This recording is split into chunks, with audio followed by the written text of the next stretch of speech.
So let's be real. Not every Section 8 tenant is going to work out. And that's the same thing for a cash tenant, right? You may run into issues like missed appointments, property damage, lease violations, etc.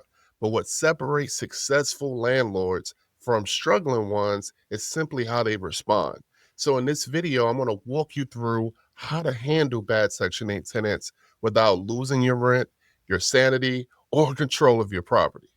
First things first is that it all starts with your lease because a strong lease protects you when things go wrong.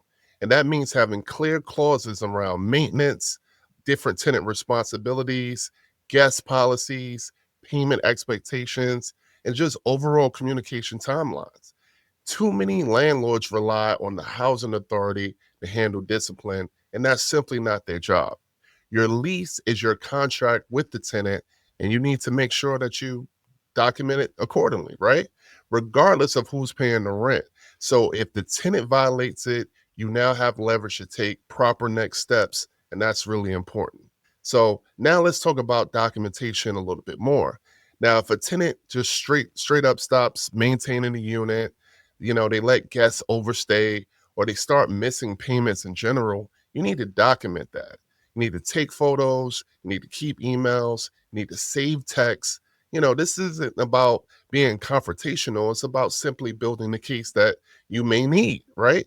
And you can bring that to the housing authority, or worst case scenario, have to bring it to court. Because guess what? The voucher doesn't protect the tenant from lease violations. So if they break the lease, they can lose their voucher. And most tenants understand that, which is why, in many cases, a calm conversation backed by evidence gets them back in line. Because with housing costs being as high as it is and how long it takes to get a voucher, no one is intentionally trying to lose a voucher. That's the reason why I love Section 8. The next thing I would do is involve the case manager as early as possible, right? Because remember, every tenant in the Section 8 program, they are assigned a case manager.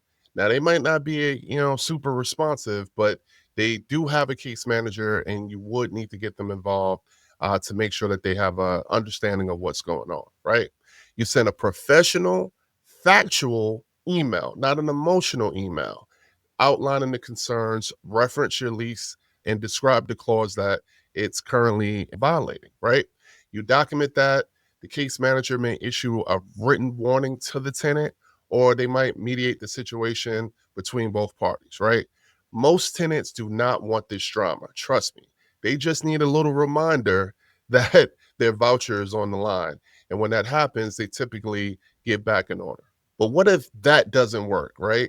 If a tenant simply refuses to correct the behavior, at that point, you still have rights, right? You can start the legal eviction process. And this is, again, the worst case scenario, but you do have that option. But here's the smart part. Don't let it get there unless you absolutely have to, because evictions take time and money. So try everything first, right? Have a conversation, present your documentation.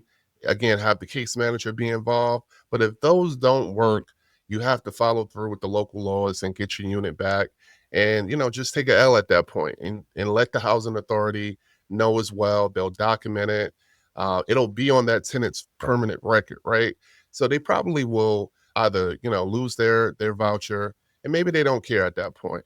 But you definitely want to make sure that you completely go through the process to ensure that this problematic tenant is not going to go somewhere else and do the same thing. So here's what I teach all of my students, every single one of them, right? Don't expect perfection, expect systems, right? You should have a lease that protects you, the landlord, but also it should be very clear that communication should be calm but firm, and you have a system to document and resolve issues fast. That's exactly what I cover in my free training, which is on my website, mosesthementor.com. I walk you through my full 5-step system that helps you manage tenants, even the tough ones, without the stress or second guessing.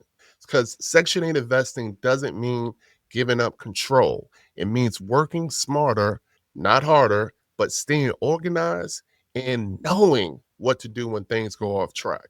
You can protect your property, your rent, and your peace of mind. So if this gave you a playbook for handling challenges just like this, Do me a favor and like the video, share it, and subscribe to my channel. Stay committed, stay profitable, and I'll see you in the next one.